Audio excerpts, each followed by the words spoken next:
The morning of my 71st birthday, my daughter-in-law put a store-bought cake on the counter and didn't even take it out of the plastic container. I stood in the kitchen doorway and looked at it. A round white cake from the grocery store bakery, the kind with the thick frosting that tastes like sweetened shortening, still sitting in the clear clamshell box with the price sticker on the side. $8.49. I could read it from where I was standing. My son was in the living room talking to someone on his phone. Not the house phone, his other phone, the one he kept face down on the nightstand. I went upstairs and sat on the edge of the bed I'd slept in for 33 years and thought about Harold. Harold would have taken me to dinner. Harold would have made reservations at that Italian place on Clement Street, the one with the candles and wine bottles, and he would have worn his good blue shirt even though it was a Tuesday.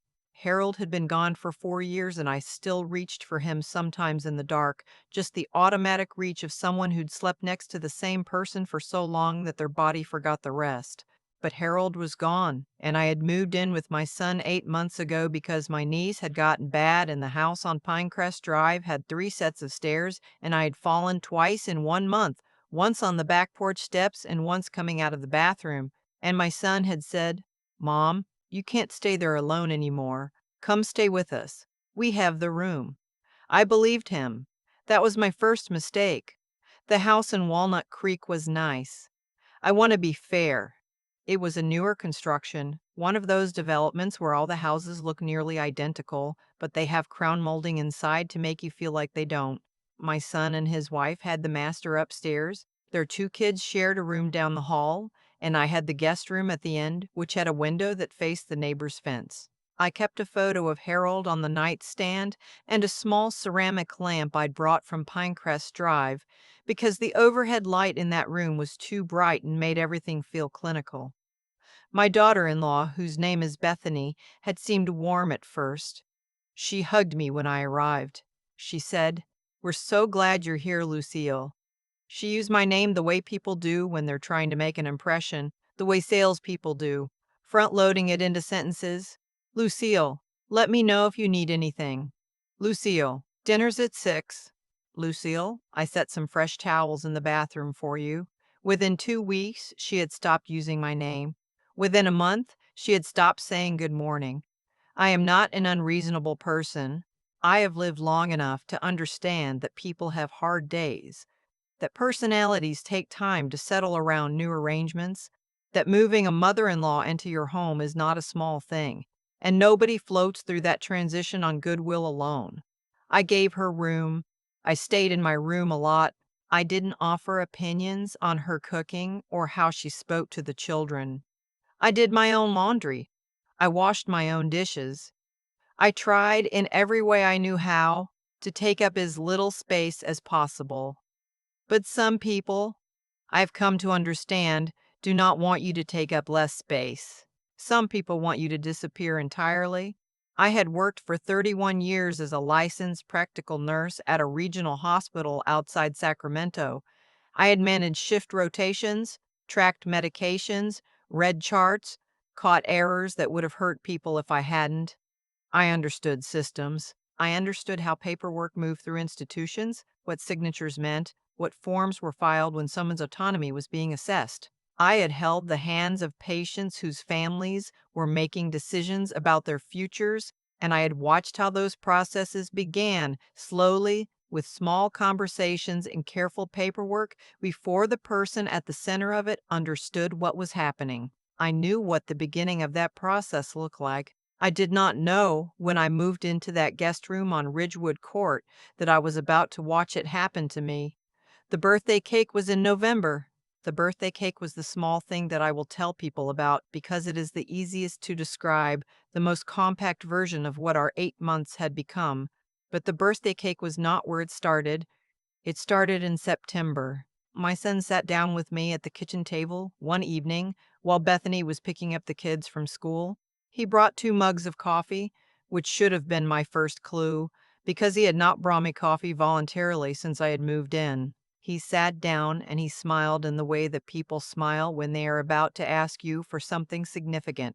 He said, "Mom, I want to talk to you about your finances. I put both hands around my mug. I said, "What about them?" He said he had been doing some research. He said that at my age, with my health situation, it made sense to think about consolidating. He used the word consolidating. He said it was complicated to manage accounts at multiple institutions, that if something happened to me, if I had another fall, if there was ever a medical situation, it would be easier if my accounts were accessible to someone who could act quickly. He said he had spoken to a financial advisor. I asked which one. He gave me a name I didn't recognize. I nodded and I drank my coffee and I said, "Let me think about it." He said, "Of course." He patted my hand. He said, "I just want to make sure you're taken care of." He said it so gently. That's the part I keep coming back to. How gently he said it. I had three accounts: a checking account at Wells Fargo where my pension and Social Security were deposited, a savings account at the same branch that I had built over 40 years, the kind of account that represents an entire working life's worth of discipline and sacrifice, every vacation not taken, every want deferred, every choice to put something away instead of spending it, and a small investment account through my former employer's retirement program that had grown into something that surprised me when I looked at the statements, something that felt, at 71, like security, like breathing room, like the knowledge that if I needed home care someday, or a good facility, or simply wanted to live somewhere with a window that faced something other than a fence, I could. I had not become a woman with options by accident.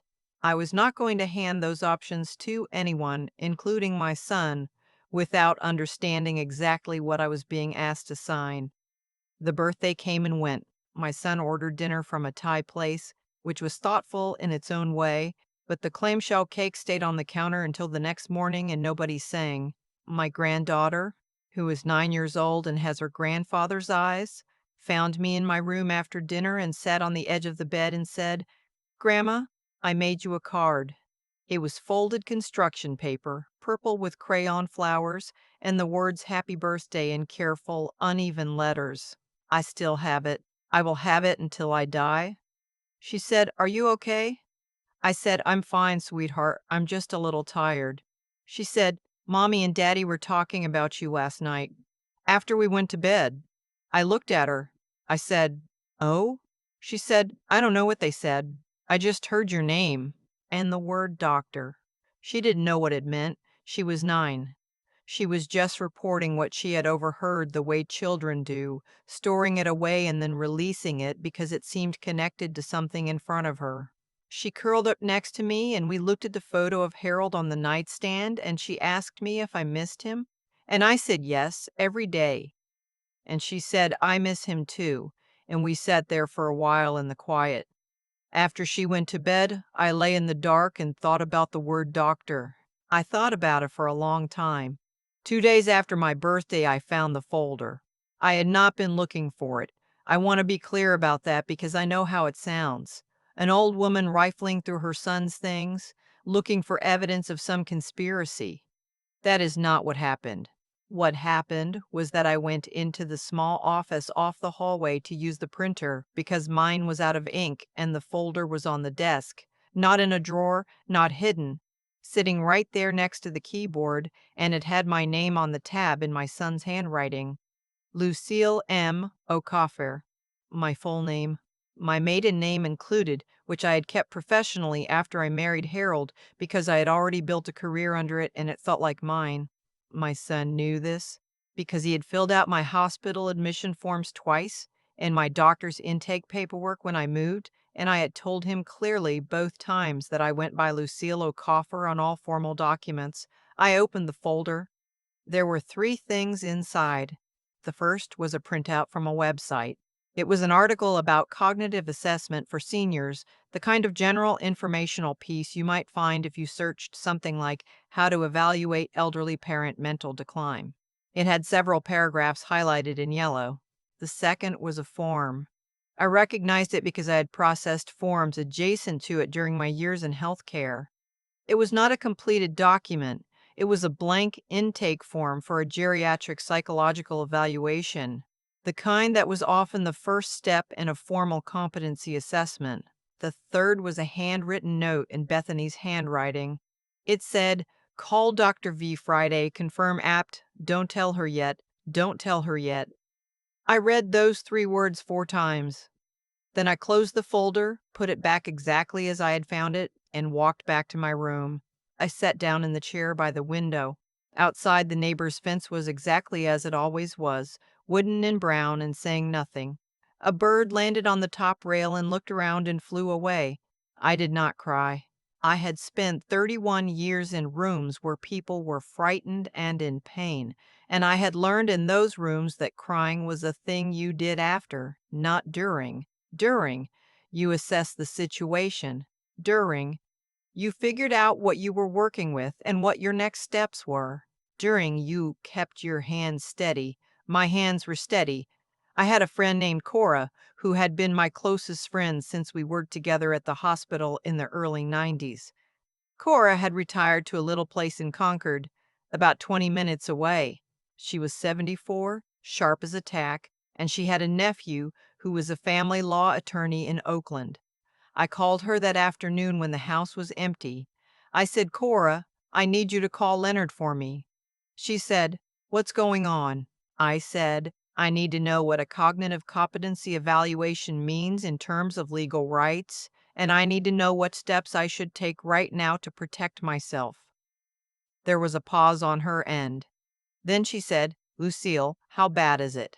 I said, I think my son is trying to establish that I'm not of sound mind so that he or his wife can obtain some form of control over my finances. Another pause. She said, I'll call Leonard tonight. I want to be honest about the days that followed because I think people imagine that in these moments a person becomes a different version of themselves, stronger or harder or more decisive in some cinematic way. That is not what it felt like.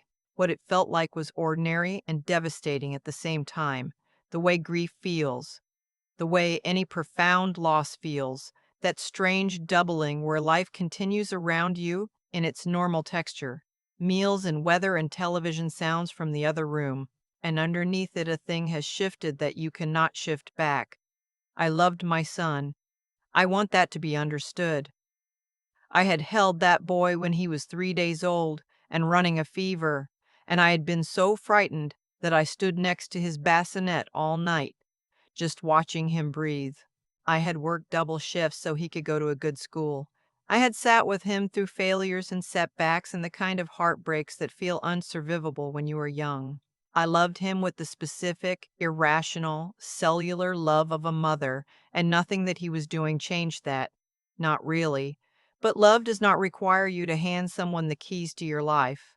That was the thing I had to keep reminding myself in those days, that understanding what was happening was not a betrayal of love, that protecting myself was not an act of war, that recognizing something clearly was not the same as hating the person who had made it necessary. I called my bank on a Thursday afternoon while my son was at work and Bethany had taken the kids to a dentist appointment. I spoke to a fraud prevention specialist and then to a branch manager. I explained that I was a depositor, that I had not added anyone to my accounts, and that I wanted to add a flag to my account noting that I had not at any point consented to any changes in account access. I asked whether there had been any inquiries made about my accounts from a third party. There was a pause while the manager checked. He said, Ms. Okafor, there was an inquiry made about the process for adding a cosigner or power of attorney to your checking account. It was a phone inquiry from 3 weeks ago. I said, that inquiry was not made by me or with my knowledge. He said, I understand. Would you like to add a verbal password and additional verification requirements to your account? I said yes. I also asked him to document the conversation and flag it. He said he would. When I hung up the phone, I sat for a moment in my car in the driveway. I had driven to a parking lot down the street to make the call because I didn't know if my son had somehow set up monitoring on the home Wi-Fi, and I didn't want to use my phone on that network for sensitive calls. I am 71 years old and I am not naive about technology. I had a granddaughter who had taught me things. I had been paying attention. I called Leonard that afternoon as well. He was patient and thorough. He explained the difference between a voluntary and court-ordered competency evaluation. He explained that unless I had been declared incompetent by a court, I retained full legal authority over all my decisions. He said the most important thing I could do immediately was to establish a paper trail demonstrating my competence. And the second most important thing was to designate my own healthcare and financial proxy to someone I trusted completely, preemptively, before anyone else could make a move. I asked him if Cora could be that person. He said, if she's willing. I called Cora from the parking lot and asked if she would be my medical and financial power of attorney. She said, I have been waiting 30 years for you to ask me something that important. I made an appointment with my own doctor for the following week.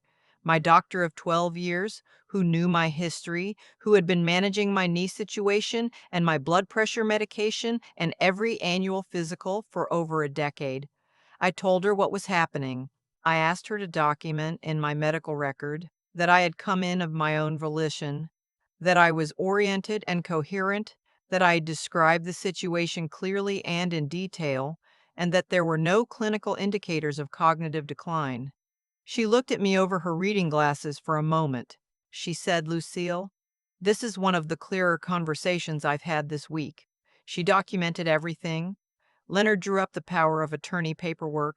I signed it with Cora as my designee and Leonard as the notarizing attorney. I put one copy in Cora's possession, one copy in a safe deposit box at my bank branch, and one copy with Leonard's office. I did not keep a copy at the house on Ridgewood Court. I also quietly began moving money, not all of it at once, not dramatically. I moved a portion of my savings to a new account at a different institution, in my name only, with Cora listed as beneficiary, not joint account holder. I set up a separate email account on my phone with an address my son didn't know about for all correspondence with Leonard and the bank. I changed the PIN on my debit card and the password on my investment account portal. I did all of this over the course of about 3 weeks, calmly, methodically, without changing my behavior at home in any visible way. I ate dinner with them. I helped my granddaughter with her homework. I watched a movie with my grandson on a Saturday afternoon, the two of us on the couch with popcorn, and he fell asleep against my arm, and I sat very still for a long time so I wouldn't wake him. I did not let them see anything different in me. The appointment they had scheduled came up on a calendar alert I was not supposed to see. My son had added me to a shared family calendar when I moved in, the kind that syncs across devices, and he had apparently forgotten that I could see everything on it. The alert appeared on my phone on a Wednesday morning. Mom opted. Dr. Vasquez confirmed 48 hours prior. He had not told me. He was going to take me to a doctor I had never heard of, for an appointment I had not consented to, without telling me what it was for. I sat with that for a moment. Then I called Dr. Vasquez's office. I identified myself as the patient listed in the appointment. I said I wanted to understand the nature of the appointment before I arrived. The receptionist paused and then said it had been scheduled as a geriatric cognitive screening. I said, I see. And who scheduled this appointment? She gave me the name. I said, I would like to cancel this appointment. My name is Lucille Okafor, and I am the patient, and I did not consent to this evaluation, and I am canceling it. She said, of course. Is there anything else I can help you with? I said, no, thank you. You've been very helpful. I hung up. That evening, I asked my son if we could talk. We sat at the kitchen table, just the two of us, and I watched him settle into his chair with the comfortable ease of someone who believes he is managing a situation. He had his coffee. He had his posture of calm concern. He had the face of a man who loved his mother and was worried about her, or the very good approximation of it. I said, I know about the appointment with Dr. Vasquez. Something moved across his face fast and then went still. I said, I know you called my bank. I know about the folder on the desk. I know what you and Bethany have been planning. He started to speak, and I held up my hand. I said, I am not here to argue with you. I'm not angry, or if I am, I'm not going to spend my energy on it tonight. What I want you to understand is this. I have already met with an attorney. I have already spoken to my doctor and my bank. I have already made arrangements for my finances and my medical decision-making that do not involve you or Bethany. All of that is done. It is legal, it is documented, and it is not reversible without my consent." He sat very still. I said, "I am going to go live with Cora for now. I have already spoken to her. I'm going to start looking for my own place when my knees are better and I'm ready. Until then, you should know that I have a copy of every document, every form, every step in the process you started, and I have given those copies to my attorney." He said, "Mom," he said it the way people say a word when they can't think of anything else. "Mom," like the word itself was supposed to do something. I said, "I love you. That has not changed. But I will not let you do this to me." I stood up. I went upstairs and I finished packing the bag I had started 3 days earlier. I drove to Cora's house at 9 o'clock that night. She had the porch light on. She had made tea. She didn't ask me to go over everything again because I had already told her most of it, and what she understood, that I needed most right then, was not a conversation, but a room where I was simply a person who was welcome. She had made up the bed in her second room with the yellow quilt that she'd had since before I knew her, the one she said her mother had made from old house dresses. I put my bag down and I sat on the edge of the bed, and I looked at the yellow quilt and I thought about Harold the way I always did in the quiet, not with the sharp grief of the first year, but with the softer, more constant ache of someone who has accepted a permanent subtraction. He would have been 73. He would have found all of this unbelievable.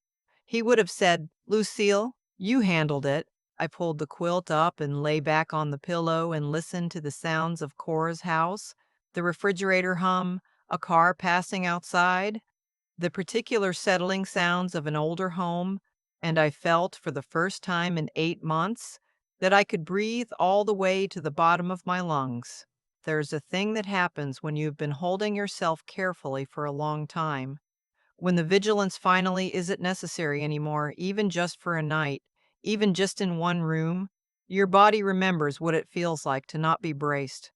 I had forgotten that feeling. I lay there and let myself feel it. My son called the next morning. I let it go to voicemail.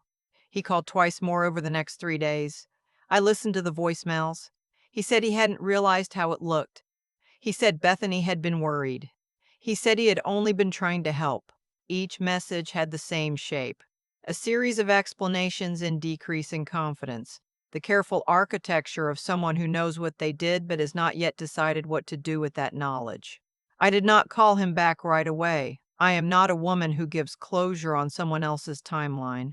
I found an apartment in a senior community in Pleasant Hill, a one-bedroom on the third floor with a balcony that faced east and caught the morning light. It had a walking path and a little library room and a community garden where residents could reserve a small plot if they wanted. I put my name on the wait list the week after I arrived at Cora's. My name came up in February. I moved in on a Saturday with Cora and Leonard's wife helping me, and my granddaughter, who had asked if she could come and had brought me another card, this one with a drawing of the two of us holding hands, labeled Grandma and me in the same careful, uneven letters. I put it on the refrigerator with a magnet from Pinecrest Drive. I hung Harold's photo on the wall next to the window.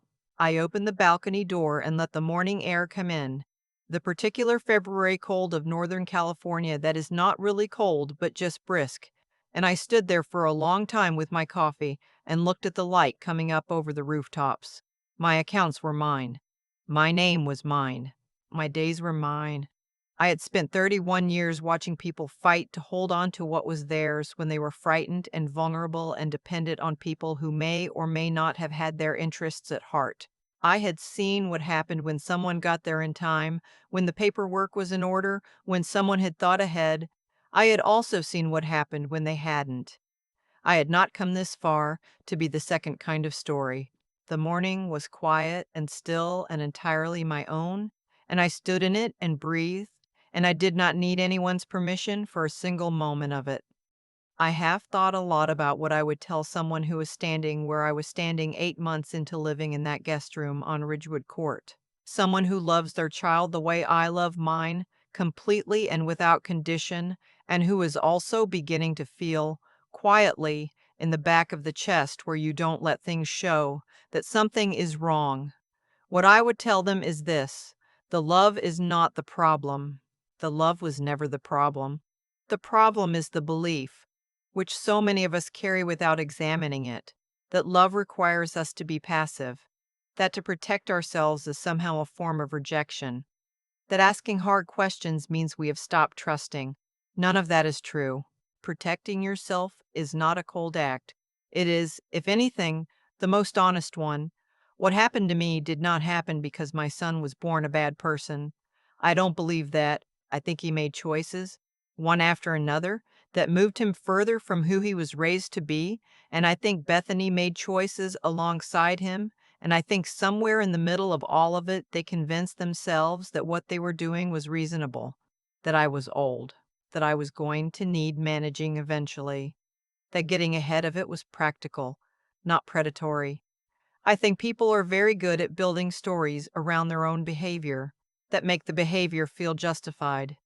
I have seen it my whole career.